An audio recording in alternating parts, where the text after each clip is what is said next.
The law of social leverage, how weak men accidentally give away their power.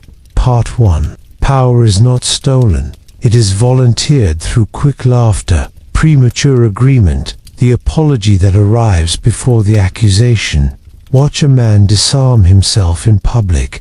It happens softly, like air leaving a room. He offers grace when none was asked for, offers access when none was earned, offers secrets in exchange for warmth he won't be allowed to keep. He thinks this is kindness. He thinks this is connection. What he does not see is the price stamped on his forehead the moment he chooses safety over self. There is always a room where the trade begins. A table, a phone, a quiet invitation to be less alone. He studies the eyes of the crowd, hunts for signs of acceptance, like a starving animal sniffing for bread. A smile here, a nod there, the smallest signal that he belongs. He introduces himself, but inside he is auditioning. He rearranges his sentences to avoid friction. He laughs at jokes he doesn't find funny with a speed that betrays desperation. He tells stories that end with him looking harmless.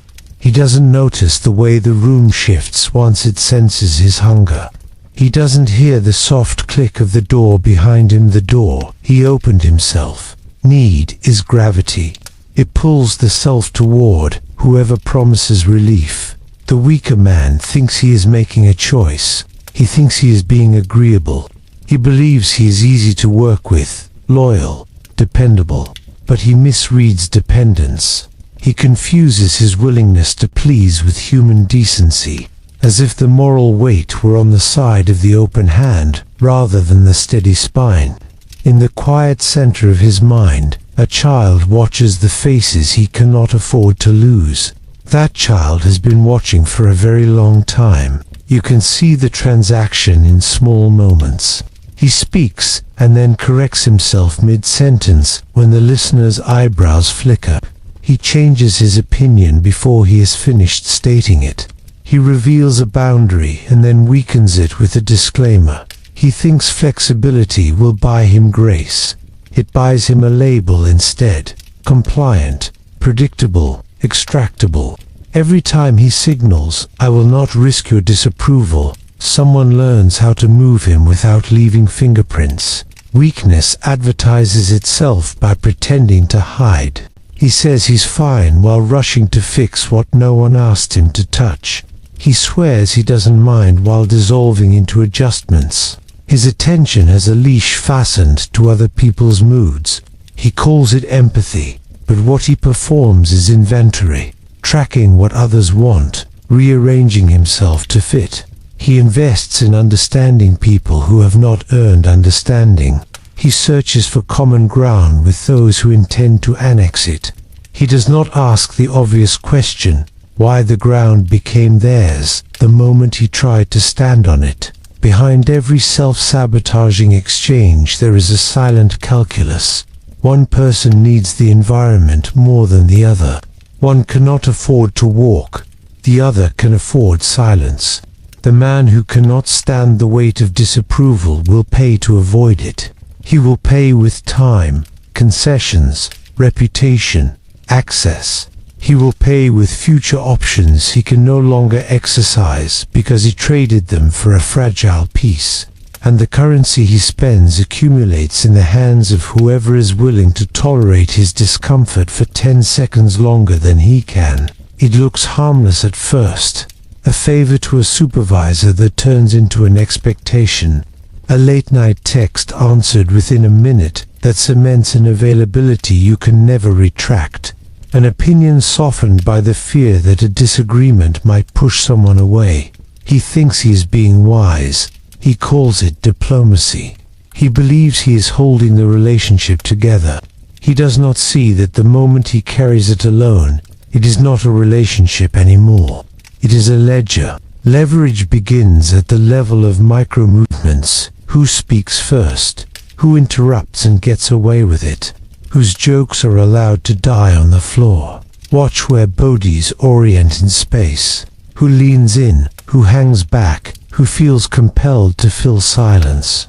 The man who cannot stand silence will always pay to break it. Silence frightens him because it doesn't give him anything to react to. He derives identity from being responsive. He doesn't know how to be first. He mistakes secrets for intimacy and gossip for closeness. He thinks that by carrying someone else's confessions, he becomes essential. He doesn't notice that he has been turned into a storage unit for other people's narratives. He is trusted with information that binds him, not empowers him. He confuses access with influence. The information he holds is not a weapon. It's a leash around his own throat. He is too visible to escape without making noise. In negotiations, the principle is simple. Whoever needs the deal less sets the terms. But he tells himself, this is not a negotiation.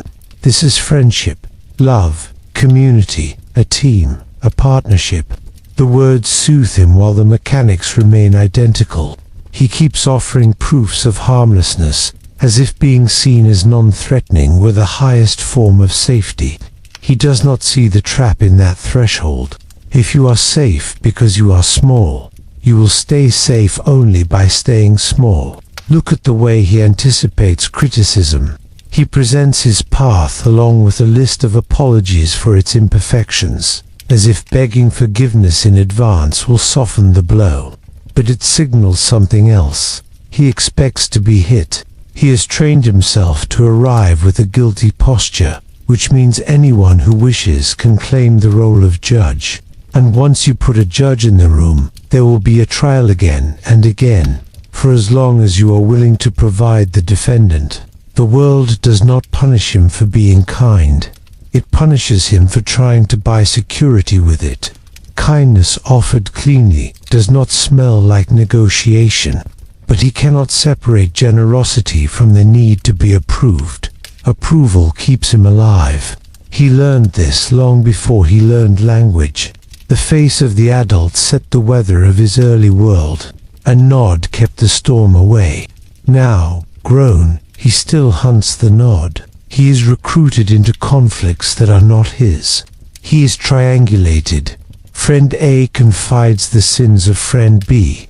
He is sworn to secrecy. He mistakes this for inclusion and becomes a carrier of narratives that render him responsible for the emotional state of others. He is now implicated in other people's choices. He has joined an army without realizing there is a war. The mess doesn't ask for permission. It uses whoever shows up with a mop. Even his honesty is employed against him. He believes confession is a virtue and spills first, hoping to set a tone of mutual vulnerability. But he is alone in the transaction. He supplies the map of his insecurities, while the other side studies the terrain. The next time he feels controlled, he will say the other person manipulated him. It will be true. It will also be incomplete. He wrote the manual and mailed it for free. This is the quiet paradox inside him. He wants power without paying the price of solitude. He wants autonomy, but refuses the moments that createth the held line, the unreturned call, the uncomfortable silence where another person's disappointment lands and survives. He hopes to be both agreeable and unmovable, soft and inviolate, approved and ungoverned. The pairing cannot exist. Something has to give. That something is always him. There's a phrase he hates, too available.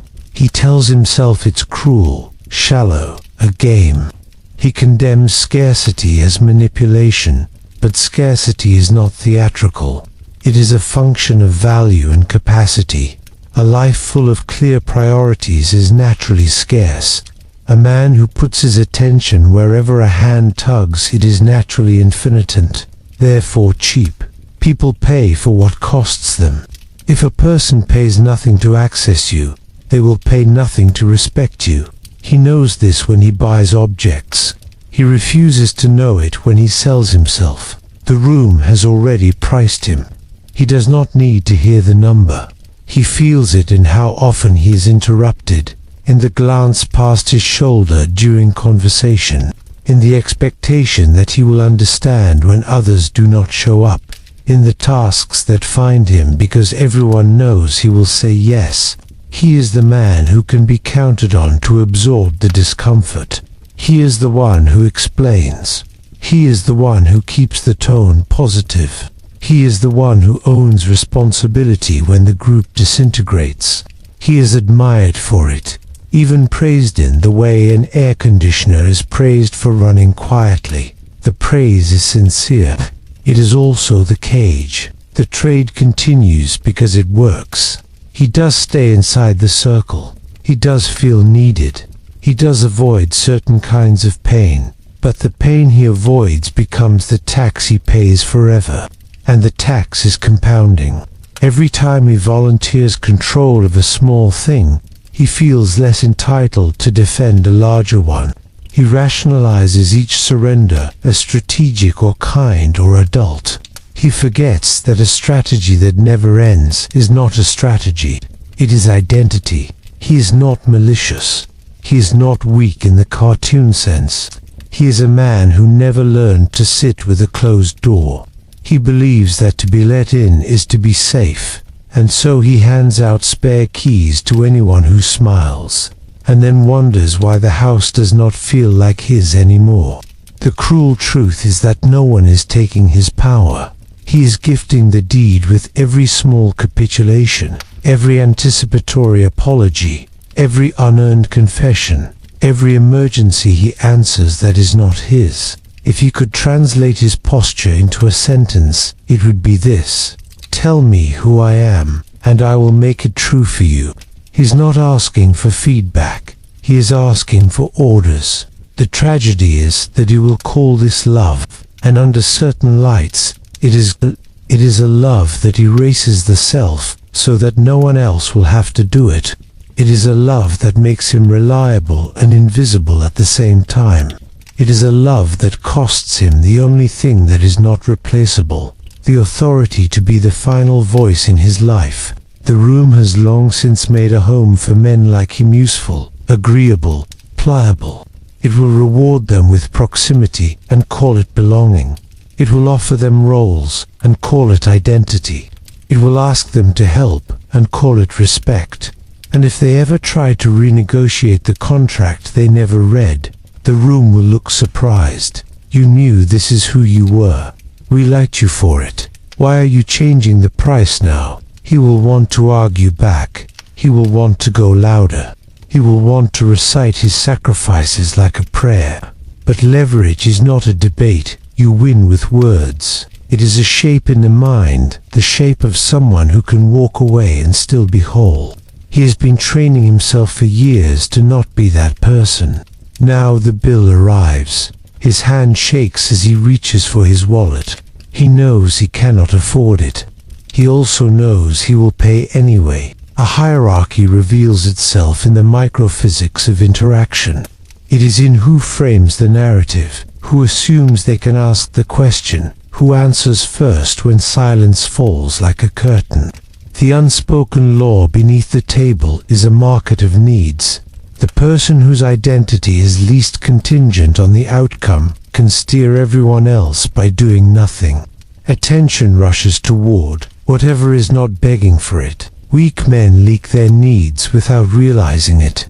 They look at their phones as if the device and the person behind it were the same organ, the heart they hope won't stop.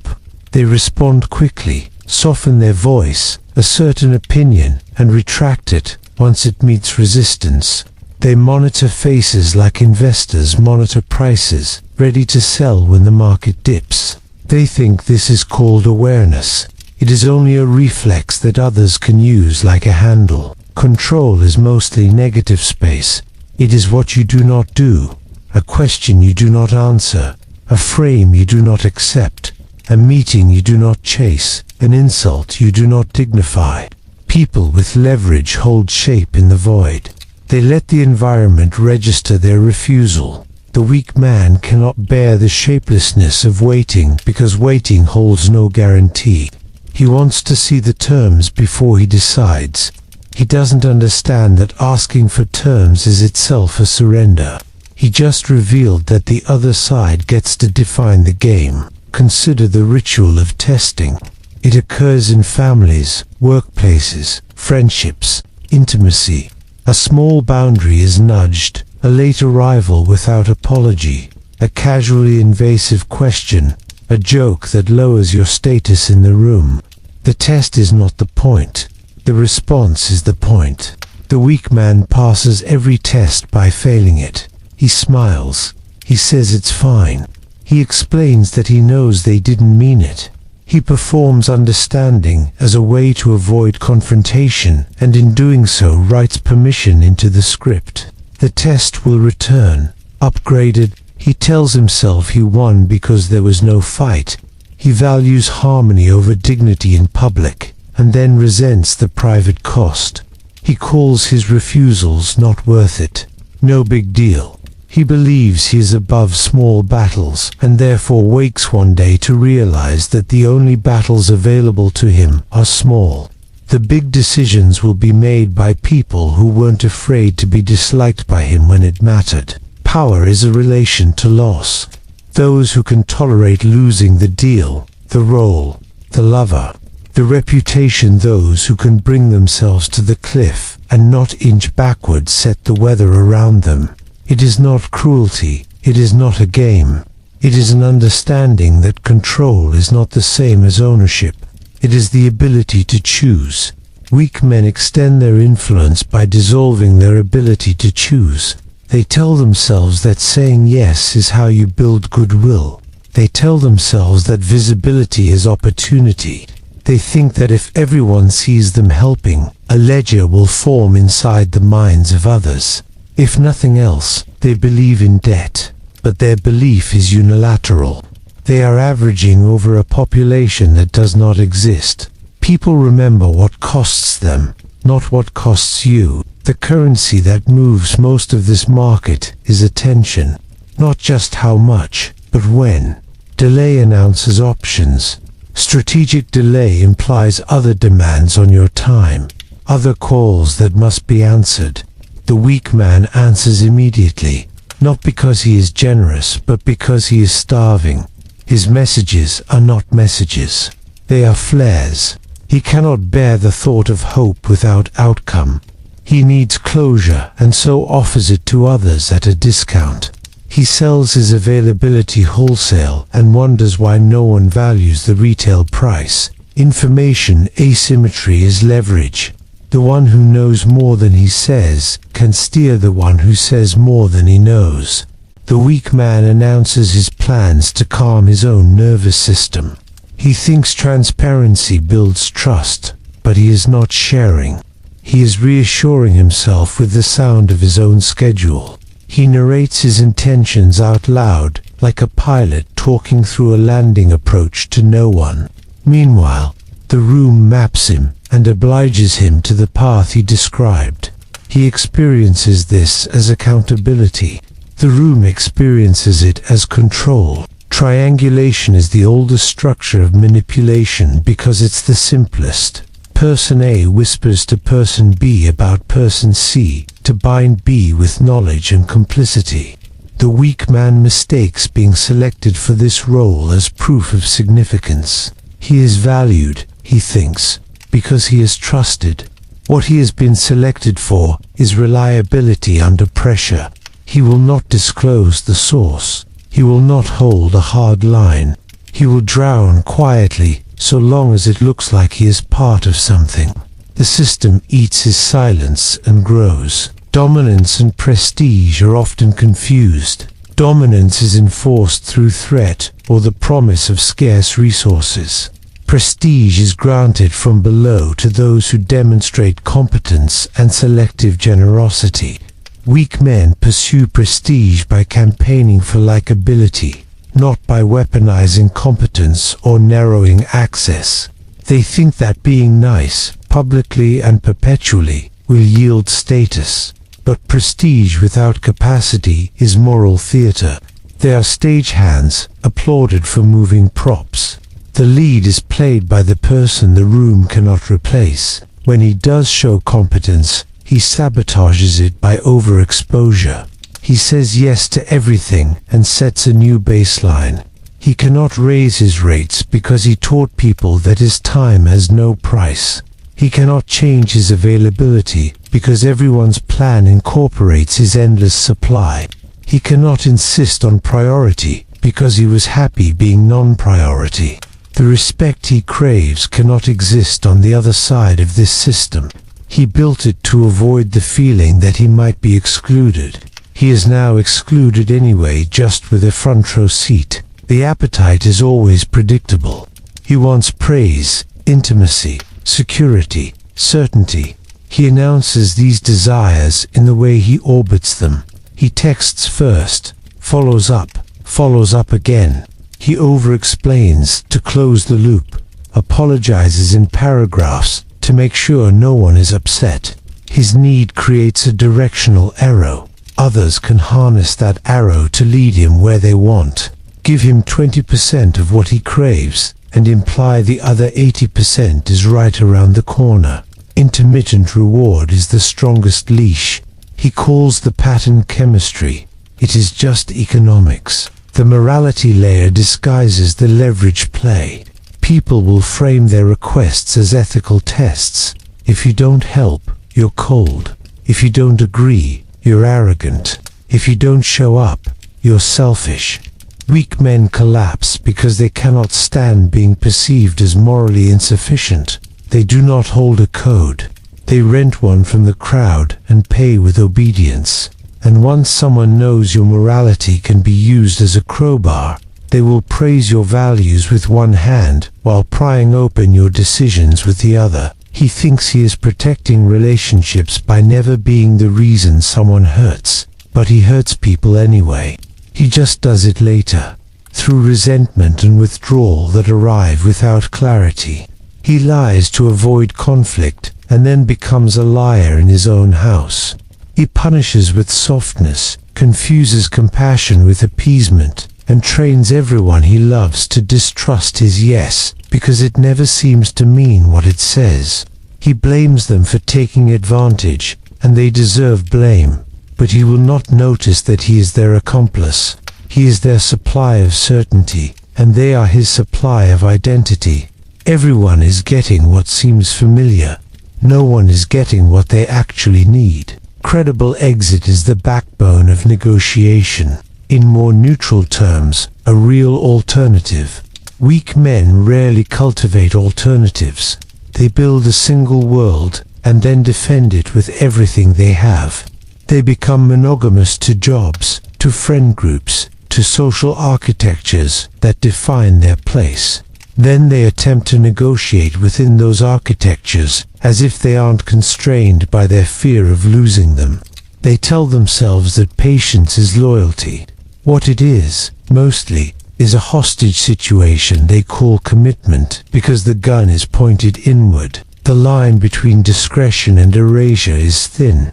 Silent men are not all powerful.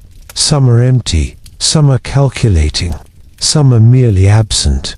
But silence that can withstand pressure acts like a vacuum.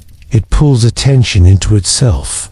The weak man fills his vacuum with nervous noise. He shows his work. He narrates his intention. He performs his thoughtfulness like a public service announcement. It is sweet. It is readable. And it is a harness. He becomes the easiest variable to solve for because his reactions are published in advance. There is a phrase in bargaining, never bid against yourself.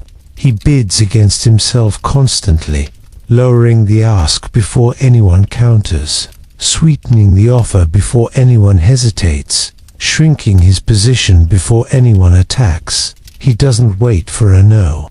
He brings a small no inside his yes to make it more palatable. He thinks he is being reasonable. He is merely saving the other side the work of pushing him. Consider the ecology of reputation.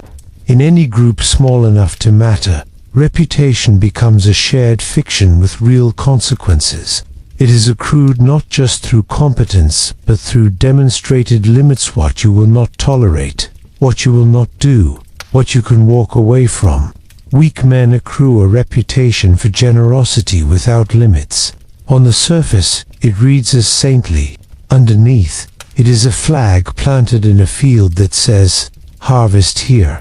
They sometimes try to correct the imbalance with a sudden display of force and outburst, a threat, a dramatic display of independence. But leverage is not theater, it is math.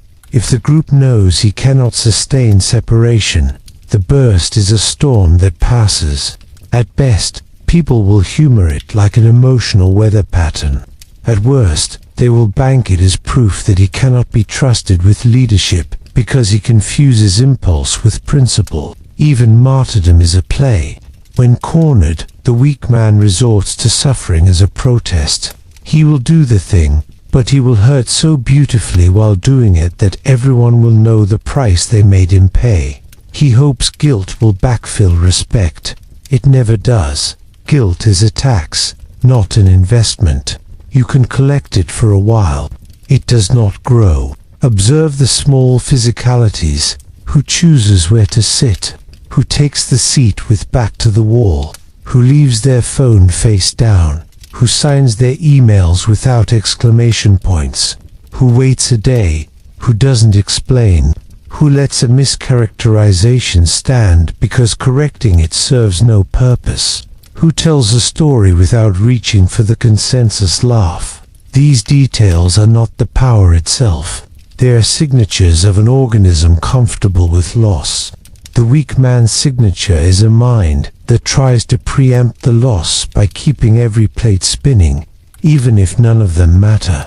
He avoids the crash and lives under a ceiling made of plates. Self-deception completes the circuitry. He calls his compliance humility, his fear peace, his performance servanthood. He casts the person who won't bend as selfish or rude, spins their refusal as a character flaw so that he can keep believing that his own erasures are virtues. But he knows. At 2 a.m., he hears the verdict in a tone that has no audience. I am afraid of being alone, so I give away pieces of myself to anyone who promises I won't have to feel it. He is not alone in this. He is merely honest enough in the dark to name it. Behind the veneers of strategy and empathy lies a single architecture, the economy of need. Whoever can metabolize the discomfort of unmet need exerts a quiet control over those who cannot. Weak men, desperate to be connected, spend their dignity like petty cash. They call it generosity because the alternative is unbearable. To admit they are trading the only irreplaceable thing they have for a seat at a table that will never feed them. The deepest betrayal in these exchanges is not what others do to him. It is what he does to his own authority and then denies ever having granted permission. He calls it theft because that absolves him. But this has not been a robbery. It has been a standing order. Charge whatever you like to the card on file. The law of social leverage is not a law in any legal sense. It is gravitational, it says. The person who needs less controls more. Men who cannot tolerate the blank space between stimulus and response will sell their crown for the right to never stand in that space. They will call the sale maturity. They will call it civility. They will call it grace. Names make cages invisible. Here is the deeper pattern. He uses others as a mirror to avoid meeting his own eyes. He wants to exist, but he does not trust that existing unaffirmed has any meaning. So he borrows meaning, line by line, from the faces around him. The more he borrows, the more interest he pays. The amount compounds until the principal is gone. There is a moment where he becomes a consensus of other people's expectations. He freezes there, thinking it is virtue. It is only debt arranged into a shape that looks like a man. He believes he is powerless because the world is cruel, because others are scheming, because modern life rewards charisma over integrity. There's truth in it. People do scheme. The world can be cruel. But the cruelty that dominates his life is quieter. It is the part of him that refuses to let him earn solitude no one can take. the part that tells him there is nothing on the other side of rejection except death. He believes love is conditional because he has only ever given conditional love to himself. The condition is performance. Power re-enters a life the moment a person is willing to disappoint the audience that hired him to play himself. But let's not romanticize the turn. It is not triumphant. It is not cinematic. It is merciless. It means letting people fall out of orbit. It means being misunderstood in rooms that used to applaud. It means sitting inside an accusation without using your mouth to dig an escape tunnel. What the weak man calls strength is often a froth of activity that keeps him from facing the abyss. Real strength is stillness with a cost. This is why very few acquire it. It is cheaper to keep paying. What does it look like when someone stops giving their power away? It is less visible than the fantasy's promise. There is no slam of the door, no speech.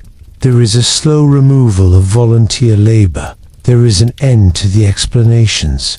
There is a calendar with fewer entries.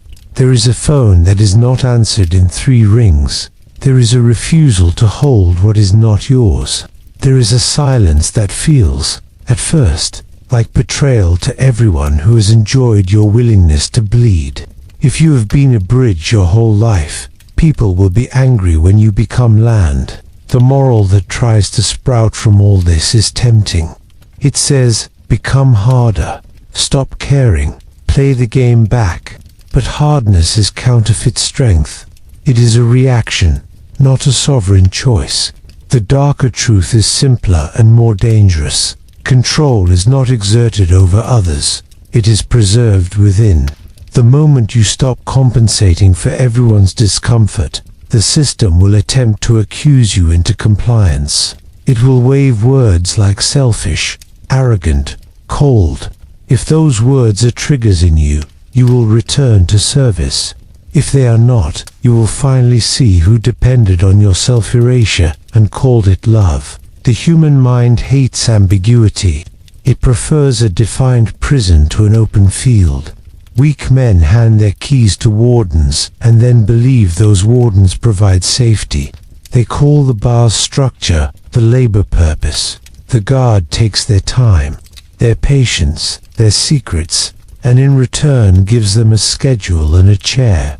It is hard to leave the chair. It proves you exist. The floor won't hold you because you no longer trust your own legs. The uncomfortable principle. No one can make you predictable without your consent. They can punish your unpredictability. They can leave, threaten, smear, withhold. But turning the gears of your reactions is a permission you grant because the alternative feels lethal. This is the wound in every man who performs smallness to keep from being alone. We are wired to belong.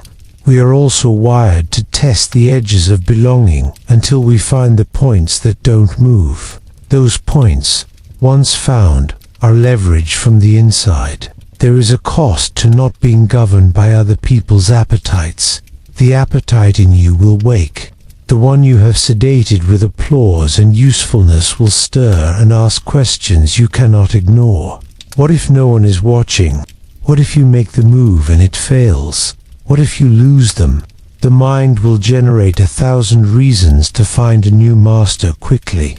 Anything to avoid the quiet between masters that smells like the first night after the breakup. This is where laws like this become personal. There is no technique left. Only the hunger you have been outsourcing to the crowd and the weather of your own nerve. Watch how quickly people renegotiate around a person who no longer bids against himself. The same room that punished divergence begins to orbit what it cannot move. People interpret steadiness as value because it is scarce. Scarcity, in humans, is forged not by theatrics but by constraints you will not violate for yourself. This is the paradox that eats men alive. The approval they chase is the shadow cast by boundaries they refuse to hold. They try to get the shadow without standing up the object. If the law is simple, the implications are not. Once you see how often you have traded control for comfort, you begin to understand why certain patterns recur.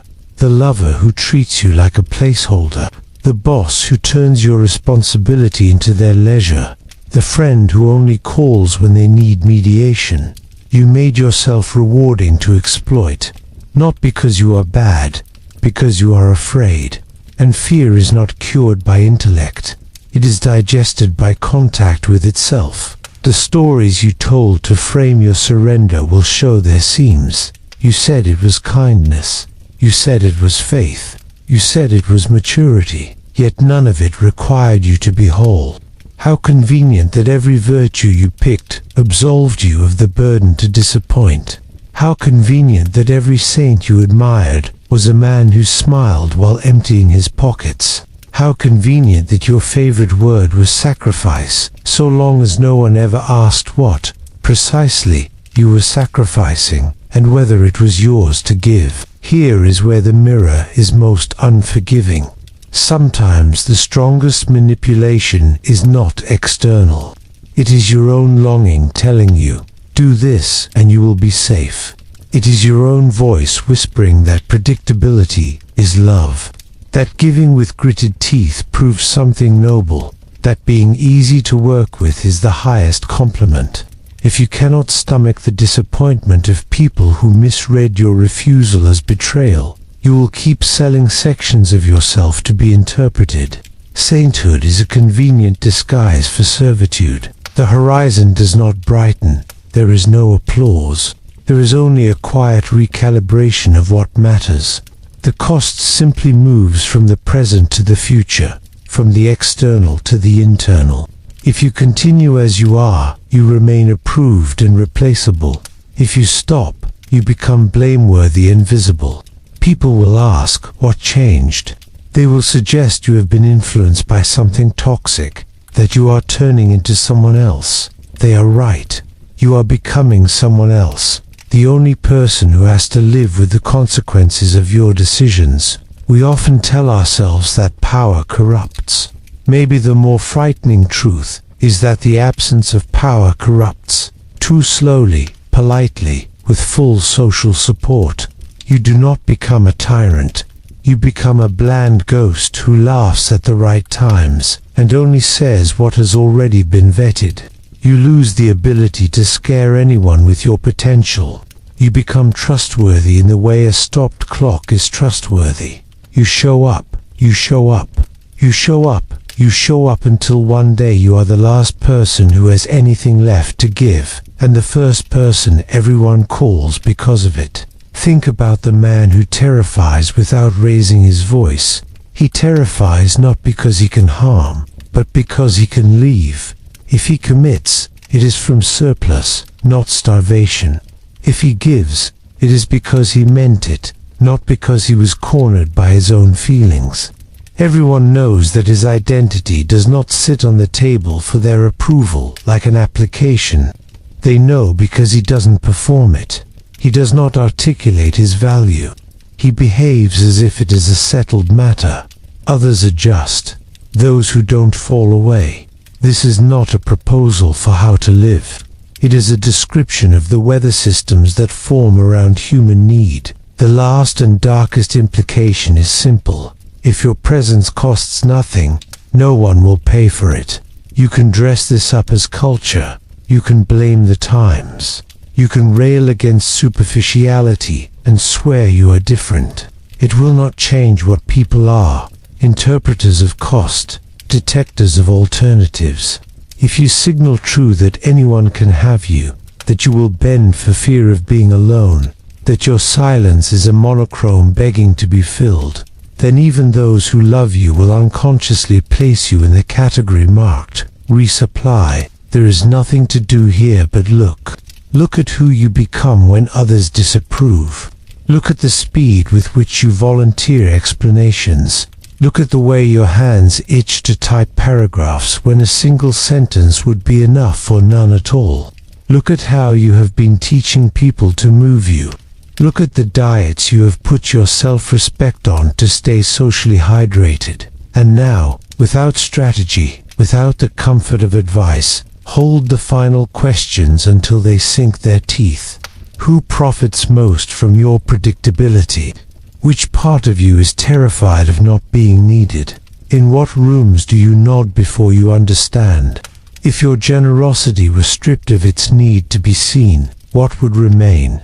When the applause stops, and it will, who is left to decide whether you are still whole? And if the answer is not you, then how much more of yourself are you about to volunteer to keep the noise going?